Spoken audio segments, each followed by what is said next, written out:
tejido epitelial, ¿sí? Bueno, antes de arrancar con la parte de tejido, vamos a analizar un poquito lo que es los niveles de organización. Bien, bueno, bien. Entonces, estos tejidos obviamente están formados por células, ¿sí? A veces esto no es tan obvio, ¿sí? Eh, nosotros nos tenemos que poner a analizar. Lo que yo les recomiendo es tratar de decir, bueno, em, primero decir, bueno, ¿qué me parece que es más grande? ¿Una molécula, una célula, un tejido? Bueno, para tener en claro cuáles son los niveles de organización, ¿sí?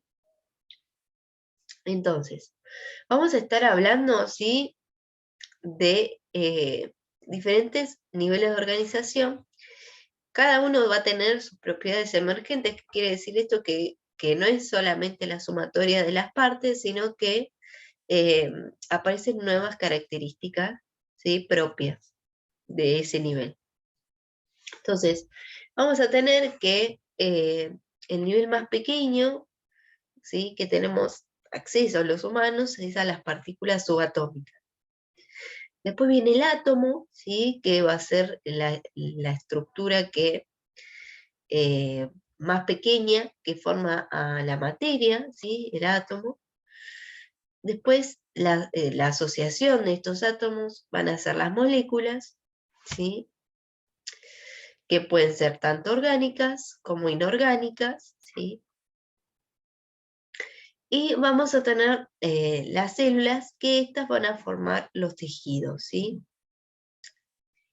Estas células no van a ser todas iguales, ¿sí? Si bien tienen características propias en sí de su estructura, ¿sí? Hay varios tipos de especializaciones, ¿sí?, que vamos a analizar. Entonces, existe una gran variedad de células, ¿sí? Estas células se organizan formando tejidos, y un tejido también tiene características propias, ¿sí? Vamos a ver que hay diferentes tipos de tejidos de acuerdo a esas características. Un tejido es un grupo de células que funcionan conjuntamente para realizar un trabajo específico. Los tipos de tejidos básicos son el tejido conectivo, ¿sí?, el tejido epitelial, el tejido muscular y el tejido nervioso, ¿sí? Estos van a ser los principales tipos de tejidos que van a formar las estructuras del cuerpo. Después, en cada uno hay diferentes tipos, ¿sí? Pero en sí, estas van a ser las 4 variedades principales. Entonces vamos a trabajar hoy con el tejido epitelial. El tejido epitelial más que nada sirve de revestimiento, ¿sí? Tanto para las superficies externas como para las superficies internas, ¿sí?, que dan hacia una luz. Por ejemplo, la luz del tubo digestivo, ¿sí? Acuérdense que el tubo digestivo tiene acceso al exterior. El tejido epitelial, por ejemplo, del tracto respiratorio, ¿sí?, de la estructura de la vejiga, ¿sí? Todo lo que tenga contacto con el exterior, ¿sí?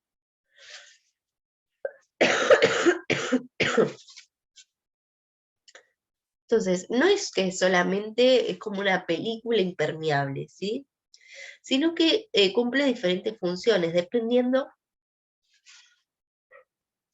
del lugar en donde esté, ¿sí? Y dentro incluso de los tejidos epiteliales hay diferentes tipos de especializaciones. Bien, entonces también otra función que tiene es la del transporte de sustancias, la de absorción, ¿sí?, como por ejemplo las células epiteliales del intestino, y de secreción por ejemplo, las células epiteliales de las glándulas salivales, ¿sí?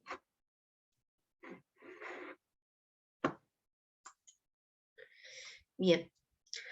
Este tejido epitelial, ¿sí? Tiene estas características, ¿sí? Las células son muy próximas, ¿sí? Eh, no hay casi sustancia intercelular, ¿sí? Y hay diferentes tipos de uniones intercelulares, ¿sí? Se unen fuertemente, ¿sí? Acuérdense de que estas células van a estar recubriendo eh, algo que va a estar en contacto con el exterior, entonces tienen que servir como barrera y no pueden meterse cosas entre medio, ¿sí? Entonces van a tener diferentes tipos de uniones que justamente van a impedir que entre cualquier cosa al organismo. No estar en contacto con vasos sanguíneos, ¿sí? Los nutrientes van a llegar a través del tejido conjuntivo que normalmente está por debajo de este.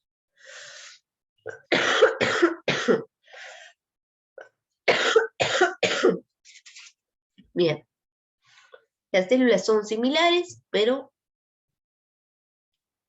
no necesariamente iguales, ¿sí? Y hay una polaridad, descansan sobre una membrana basal, ¿sí?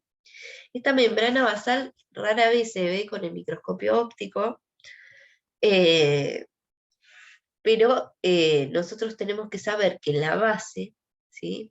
Antes de llegar al tejido conjuntivo, va a estar esta membrana basal. Y normalmente hay una diferenciación de la membrana apical. Y están continuamente renovándose, ¿sí? Esto quiere decir que son reemplazadas, ¿sí? Las células que eh, van, van muriendo.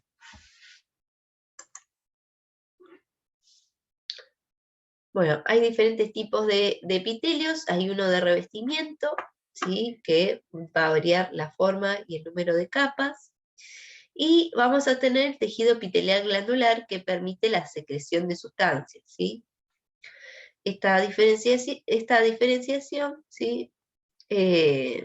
Permite justamente las diferentes secreciones, por ejemplo, la de las glándulas sebáceas, ¿sí? Entonces hay diferentes tipos de tejido epitelial. Principalmente las grandes diferencias es entre el tejido epitelial de revestimiento y glandular.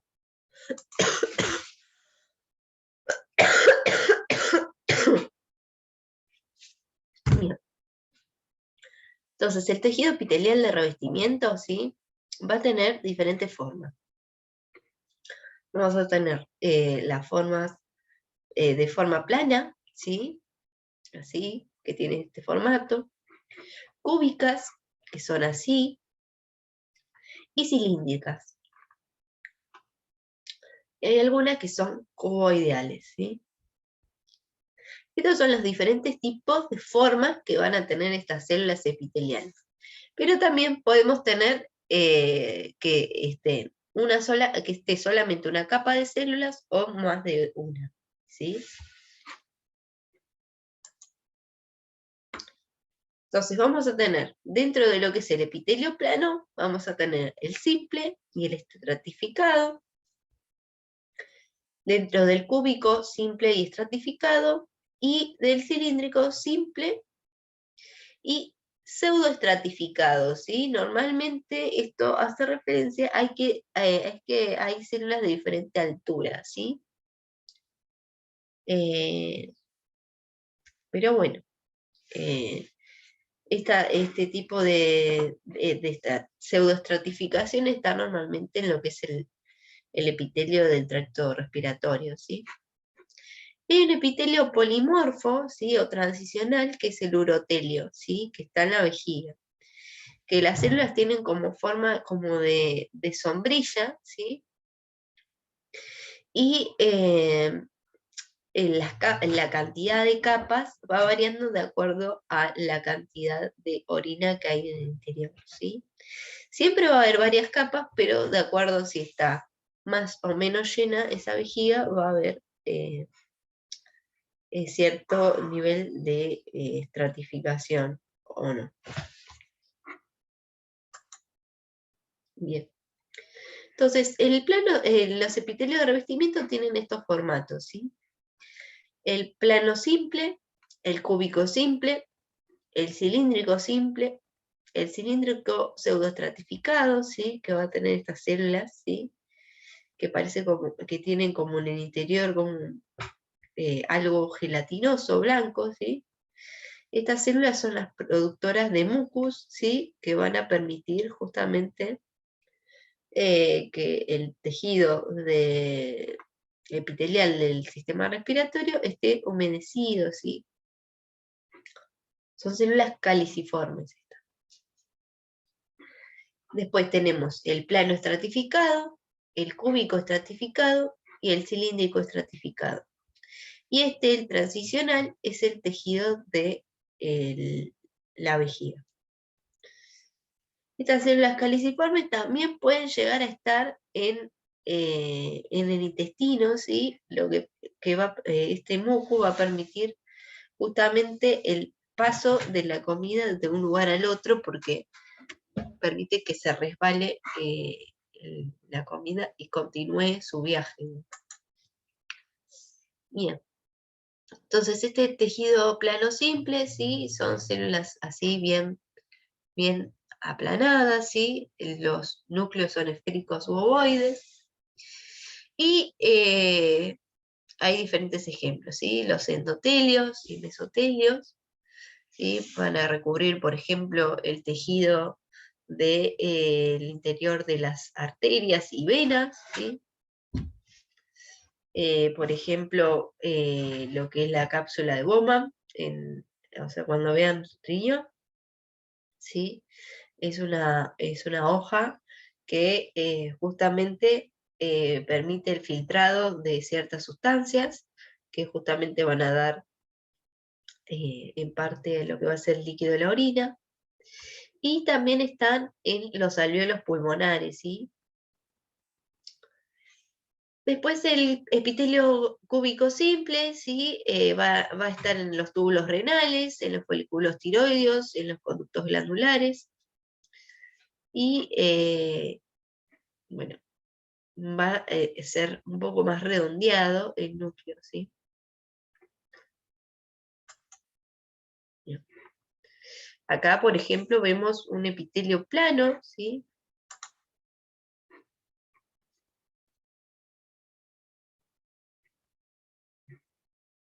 ¿Ven? Esto es una célula.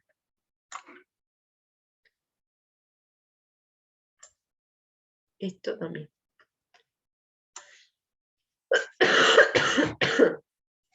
¿Sí? Acá también, ¿sí? Esto es una arteria. No, perdón, es algo más chiquito. Parece un arteriolo o algo así.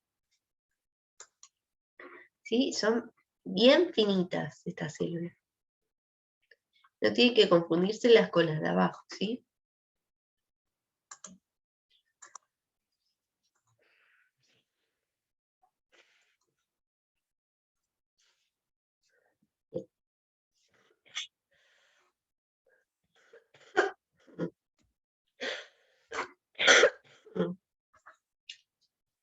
Bien.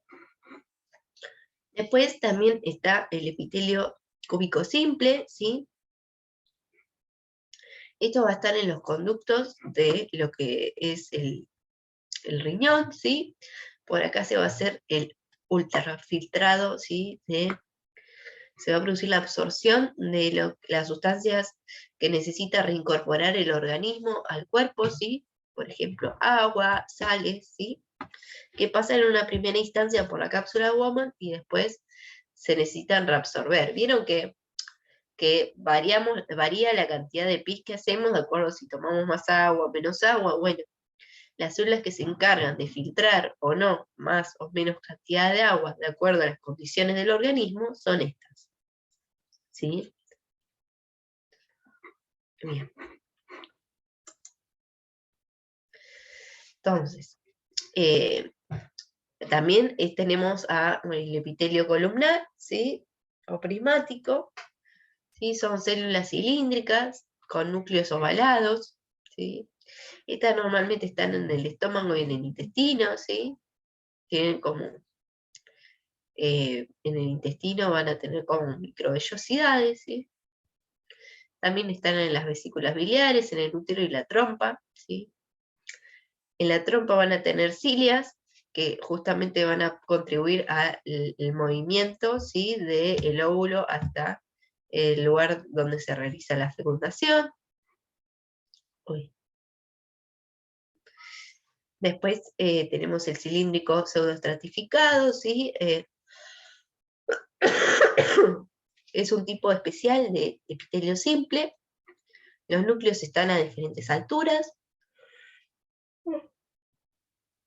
Todas las células se apoyan sobre la membrana basal y están en las vías respiratorias altas, como la tráquea, y en el epididimo, ¿sí? Que es un conducto, ¿sí? Que tienen los hombres, que justamente permite la maduración de los espermatozoides.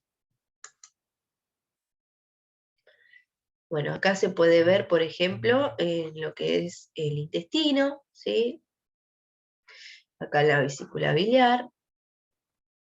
O sea, el epitelio va a ser solamente la parte de recubrimiento, ¿sí? Esto que está abajo ya es tejido conjuntivo, ¿sí? Esto que está acá, esto que está acá en el medio. Solamente es esto, ¿sí? La superficie. La superficie va a ser el tejido epitelial. Y bueno, acá tenemos el pseudoestratificado, ¿sí? ¿Ven? Acá termina el tejido epitelial. Acá. Lo que está más abajo es tejido conectivo, ¿sí? Esto es tejido epitelial. Esto es tejido conjuntivo. Acá llegan los vasos, ¿sí? ¿Ven? Que acá están los vasos. Estos son los vasos, ¿sí? Y los nutrientes van a llegar por difusión a las células del epitelio. Por eso se dice que es avascular, ¿sí? Porque no tiene vasos, ¿sí?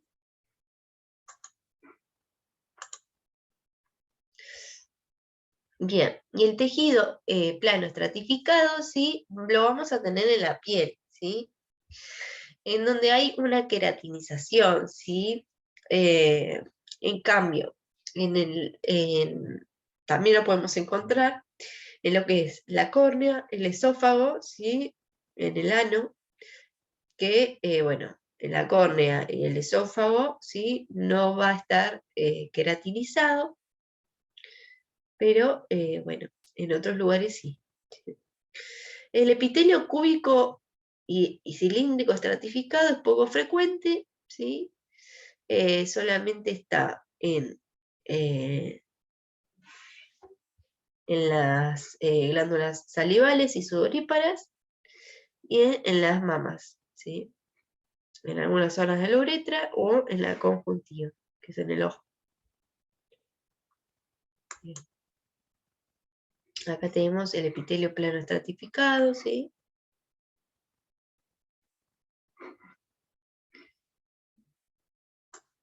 Bien. Acá tenemos cúbico estratificado, ¿sí? Es un epitelio muy fino que suele estar formado por solo 2 o 3 capas de células cúbicas o cilíndricas bajas.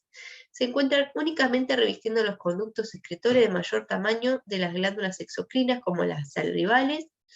Es probable que este epitelio cúbico estratificado no tenga funciones secretoras ni absortivas importantes, sino que se limita a proporcionar un revestimiento más robusto del que podría ofrecer un epitelio simple. Bien. Después tenemos el epitelio polimorfo o de transición, ¿sí? En donde las células superficiales son con forma de sombrilla, ¿sí? Son como más acampanadas. Son convexas hacia la superficie, ¿sí? Y, bueno, están principalmente en la vejiga y en las vías urinarias.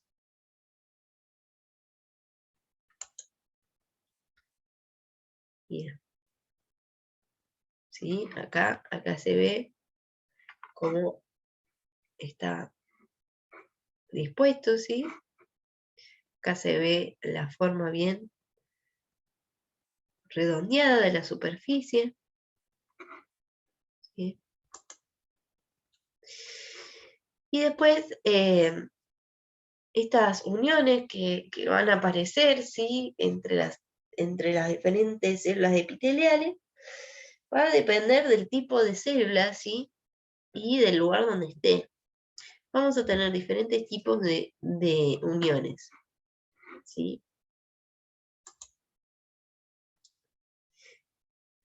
Bien, entonces, en la región basal vamos a ver que hay diferentes tipos de especializaciones. Pueden haber pliegues, uniones entre células, ¿sí? Y la membrana basal va a estar siempre. Las funciones de la membrana basal es la adhesión estructural, la compartimentalización, la filtración y la inducción de polaridad, y un armazón de tejido, ¿sí? Sirve como guía. Bueno, esta membrana basal, ¿sí? Es una capa extracelular de sostén que separa el epitelio del tejido conectivo subyacente. Y acá tenemos las células epiteliales, ¿sí?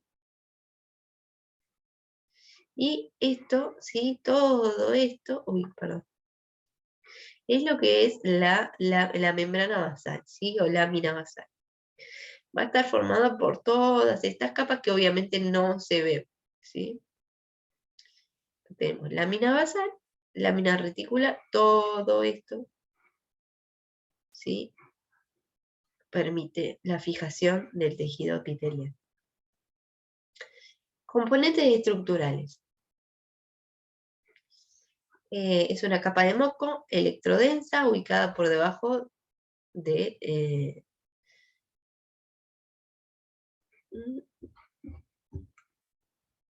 la membrana. Me perdí.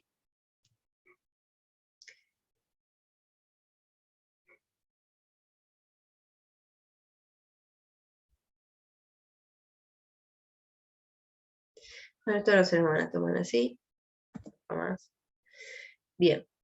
Vamos a tener, ¿sí? Que bueno, esta membrana basal no siempre se va a ver así. Esto es un detalle súper, pero normalmente no se ve, ¿sí? La membrana basal, ¿sí? Uno lo puede decir que está por ahí, ¿sí? Está por debajo de lo que es el epitelio. Entonces, uno puede estimar que está en esta zona, ¿sí? Antes de comenzar el tejido conjuntivo. Bien. En la región apical vamos a tener o microvellosidades, o enterocilios, o cilios o flagelos, ¿sí? Son estructuras diferentes, ¿sí? Las microvellosidades son evaginaciones, ¿sí? Son como prolongaciones de lo que es el citoplasma, ¿sí? Con la membrana basal. Es todo uno, ¿sí? Es como una prolongación de la membrana y el citoplasma. Tienen filamentos de actina en su interior, ¿sí? Aumenta la superficie de absorción de las células, ¿sí? Y van a estar en el intestino delgado y en los túbulos renales. Las cilias, en cambio, son estructuras aparte, ¿sí? De lo que es el citoplasma, ¿sí? Son estructuras que están formadas por microfilamentos, ¿sí? De tubulina con algunas proteínas contráctiles que justamente permiten el batido de la cilia, ¿sí? Están en lugares en donde necesitan movimiento, de mover algo, como por ejemplo un óvulo, un espermatozoide, alguna mugre que venga del exterior, ¿sí? Por ejemplo, van a estar en las vías respiratorias altas y en las trompas de falopio, ¿sí? Y las enterocilias son microvellosidades modificadas, ¿sí? Que están unidas entre sí, son inmóviles, ¿sí? Y normalmente están en el oído, o sea, están en el oído interno, ¿sí? Son los que van a detectar los cambios en el líquido del caracol, ¿sí? Las vibraciones que vienen del exterior producen movimientos en lo que es el líquido, en el líquido que está al interior del caracol, ¿sí? Y van a sentir estas vibraciones y lo van a transformar en impulsos nerviosos. Tienen funciones absortivas o sensitivas, ¿sí? Como es en el caso del oído.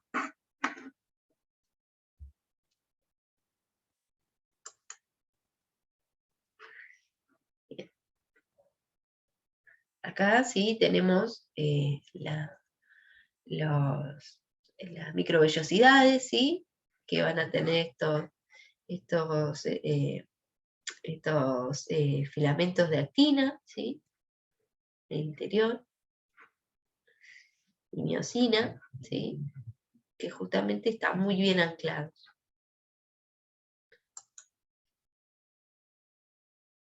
¿Sí? Esto, en cambio, va a ser una cilia, ¿sí? En donde vamos a tener estas estructuras, ¿sí?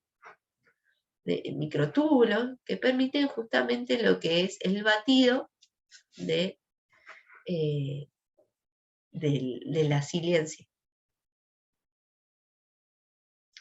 Acá tenemos las proteínas contráctiles, ¿sí? Que permiten justamente ese batido. Y acá tenemos las enterocilias que vamos a ver que tienen uniones entre sí, ¿sí? Y justamente van a estar en lo que es el tejido del oído. Bien. Bueno, vamos a tener diferentes tipos de uniones en el lateral, ¿sí? Vamos a tener diferentes uniones, como por ejemplo la hermética o la ocluyente, la unión adherente y la unión con hendidura, ¿sí?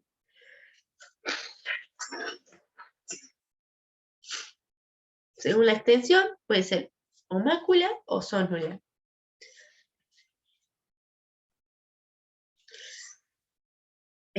Las uniones oclusivas o estrechas, ¿sí?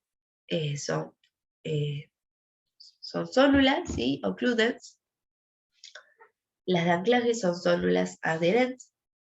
Y los desmosomas son máculas adherentes. Y las uniones GAP son nexos, ¿sí? Vamos a ver que en los diferentes tejidos, dependiendo de las necesidades de los tejidos, van a haber diferentes tipos de uniones. Por ejemplo, las uniones GAP están en el tejido cardíaco, ¿sí? Son uniones que conectan, ¿sí? Una célula con la otra y permiten el traspaso de sustancias, ¿sí? Esto permite justamente que el corazón de todo el tejido funcione como uno, ¿sí? Que se vayan llevando, ¿sí?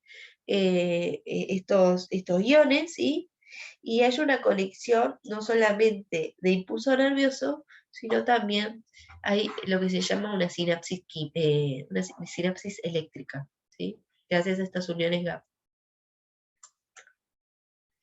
Bien, entonces esta zónula occludens está en la zona más apical, cierra el espacio intercelular, ¿sí? Permite la permeabilidad selectiva, ¿sí? La zónula adherens está por debajo, ¿sí? De la anterior, ¿sí? Es una red de filamentos que une la membrana y el citoplasma. Tienen actina, miosina y alfa-actina, ¿sí? Y permiten la adherencia y la estabilización. Y después tenemos la mácula adherens, que sí, que son placas densas separadas, ¿sí? Por acá, ¿sí? El sector citoplasmático, ¿sí? Tiene filamentos finos y permite justamente la unión celular. Participan en la barrera de permeabilidad selectiva, ¿sí? Y la unión entre la célula y la placa basal. Entonces son bastante importantes, ¿sí? Porque permiten que se mantenga todo el tejido como uno, ¿sí? Y justamente lo fija con el tejido que va a venir por abajo. Entonces tenemos acá la zona occluded, ¿sí? ¿Sí? Después la adherent, ¿sí? Acá tenemos, por ejemplo, un ejemplo de lo que es una célula de el intestino, ¿sí? Y todo este tipo de uniones van a tener las células del intestino porque justamente van a producir una absorción, ¿sí? Por la región apical, ¿sí? Lo que nosotros comemos no pasa entre medio de las células, ¿sí? Tiene que haber un transporte interno a través de esta célula.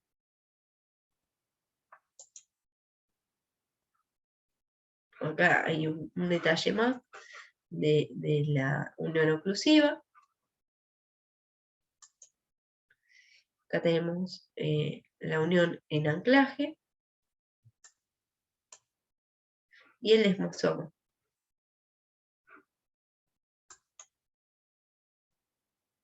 Bueno, estas son las uniones entre la célula y la base, ¿sí? Bueno, estos son los nexos gap, ¿sí? Que son proteínas transmembranas, ¿sí? Que permiten, como les contaba hoy, el paso de los iones, ¿sí? Están formadas por las conexinas, ¿sí? Que permiten justamente el traspaso de estos iones y, bueno, es un expansor de la onda excitatoria, ¿sí? Permite toda la coordinación del corazón. Si no existirían este tipo de uniones, no podríamos hacer latir el corazón, básicamente.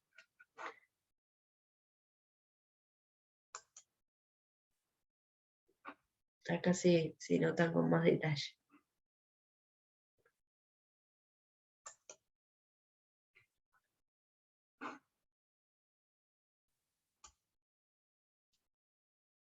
Después tenemos el tejido epitelial glandular, ¿sí? Que participa justamente en la producción de secreciones, ¿sí?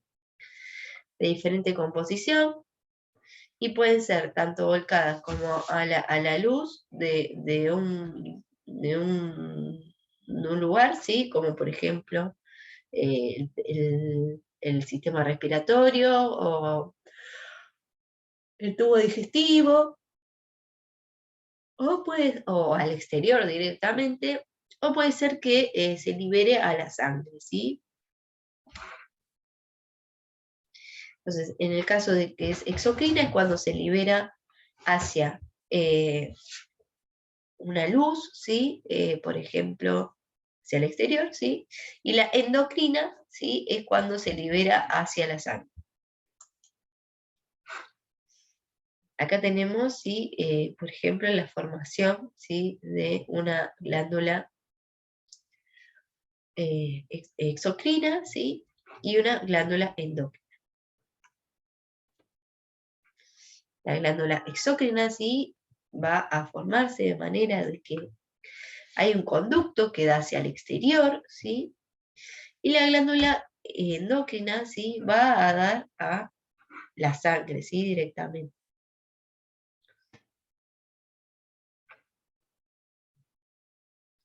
Yo este power ahora se los paso. Entonces, estas glándulas exócrinas, ¿sí? Dependiendo del producto de secreción, van a ser mucosas, serosas y mixtas, o pueden ser mixtas, así que combinen ambos tipos de producción, ¿sí? Hay glándulas unicelulares, ¿sí? O multicelulares, dependiendo, ¿sí? De la cantidad de células, justamente.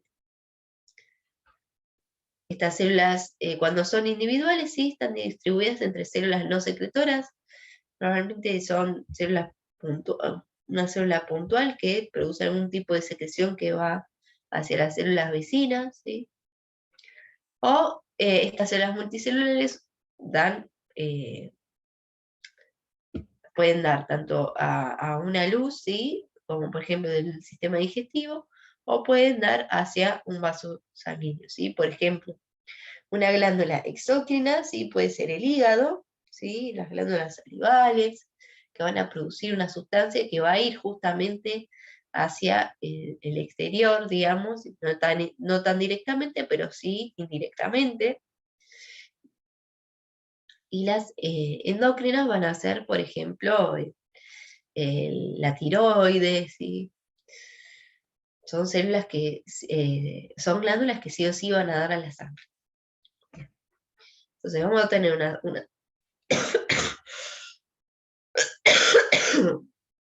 una superficie epitelial secretora, ¿sí? Y el adenómero, que es la porción terminal secretora, y el conducto excretor, ¿sí? Según el grado de ramificación de los conductos excretorios, vamos a tener simple, ¿sí? Un conducto excretor no ramificado, y compuesta, ¿sí? Donde el conducto excretor se ramifica. Puede ser que sea tubular, ¿sí? Con forma de tubo, alveolar, si es un poco más redondeada, si es acinar, como vamos a ver que tiene como forma de asino, como las células se ponen como si fueran unas porciones de pizza, y puede ser que sean tubulo-alveolares también, o acinares. Y después, según el modo de secreción, vamos a tener merocrinas, apocrinas y holocrinas. La merocrina, sí, la secreción va a ser, o sea, no, depende de la implicancia, ¿sí? Que va a tener o sea, la implicancia, o cuánto se va a llevar de citoplasma, ¿sí? La secreción. Si es merocrina, o sea, prácticamente no se lleva nada, ¿sí? La apocrina ya se va llevando un poquito de citoplasma, ¿sí? En cambio, la holocrina, ¿sí? La célula va acumulando la secreción en su interior hasta que muere, ¿sí? Y estalla.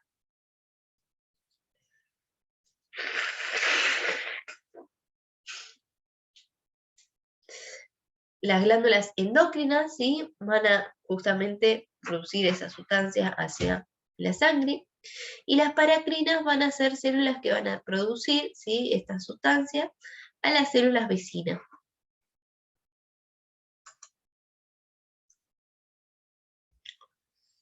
Bueno, acá tenemos una secreción apocrina, ¿sí? En las glándulas mamarias, ¿sí? En donde se lleva parte, ¿sí? De lo que es eh, el citoplasma, ¿sí? Acá tenemos holocrina, como la glándula sebácea, en donde se ve la muerte de las células, ¿sí? En donde esa secreción se acumula en su interior hasta que explota la célula, ¿sí? Y después tenemos una secreción merocrina, ¿sí? Como la glándula sudorípara.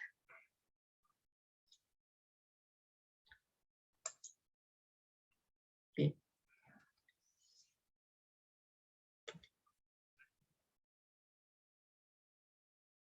Bueno, las secreciones ricas en proteínas se distinguen porque tienen una tinción más basófila, ¿sí? Y los núcleos son más redondos, ¿sí? Y los límites intercelulares no son visibles. En cambio, las mucosas es como más clarito, ¿sí? Es como más eosinófilo, ¿sí? Los núcleos